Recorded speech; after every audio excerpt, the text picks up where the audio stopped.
Most plant owners treat ZZ plants like decorations that survive anything, and that's exactly why they never bloom.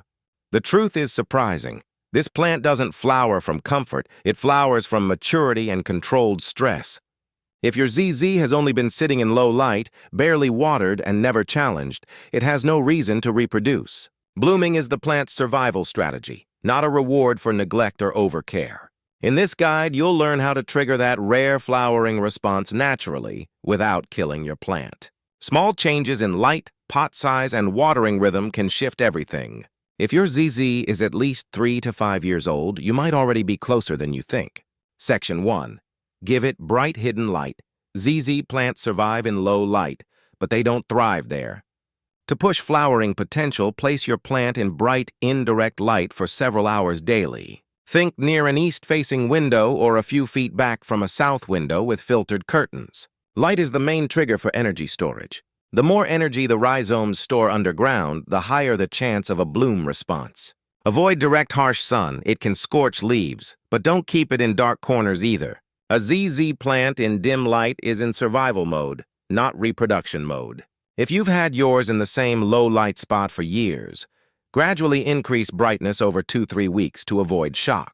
This slow transition helps the plant adjust and start building enough energy reserves for flowering signals. Section 2. Controlled dry stress. Watering cycle. Overwatering is the biggest reason ZZ plants never mature properly for blooming. In their natural habitat, they experience long, dry periods followed by rainfall. You want to mimic that rhythm. Let the soil dry out completely, down to the bottom of the pot, before watering again. Then water deeply, allowing excess to drain fully. Do not keep the soil consistently moist. Slight, controlled drought stress encourages the plant to activate survival and reproduction pathways. During cooler months, you may only water every 3 to 5 weeks, depending on humidity. If the stems stay firm and leaves stay glossy, you're on the right track. Soft or yellowing stems mean you've gone too far. The goal is balance, not neglect, but intentional dry cycles that signal the plant to mature rather than just maintain. Section 3. Feed for maturity. Not fast growth to encourage blooming. You need a plant that is fully mature and well-fed, not over-pushed with nitrogen. Use a balanced or slightly low nitrogen fertilizer like 10-10-10 or 5-10-10 once every 6 to 8 weeks during the growing season. Too much nitrogen creates lush leaves but delays reproductive signals. What you want instead is steady, slow energy buildup in the rhizomes. You can also add diluted organic compost tea occasionally to improve soil biology. Healthy roots, higher chance of flowering. Avoid overfeeding because a constantly pampered ZZ plant has no reason to shift into reproduction mode. Think of fertilizer as fuel storage support, not a growth explosion trigger. Section 4.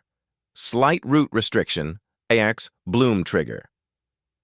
One of the most overlooked blooming triggers is mild root restriction.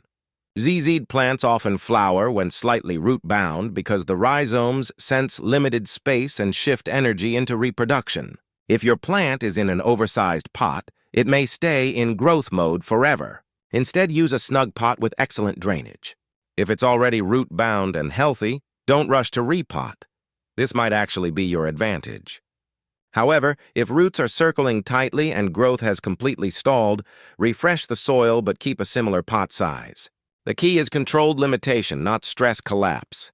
Combined with light and watering rhythm, this pressure can encourage the plant to attempt flowering as a survival response. Section 5. Time plus maturity. The real secret. Even with perfect conditions, a ZZ plant must be mature, usually 5+ years old or more before it even considers blooming. Some never do indoors, no matter what you try. Patience is not optional here. It's part of the process. Your job is to maintain consistency, stable light, controlled watering cycles, moderate feeding, and minimal disturbance.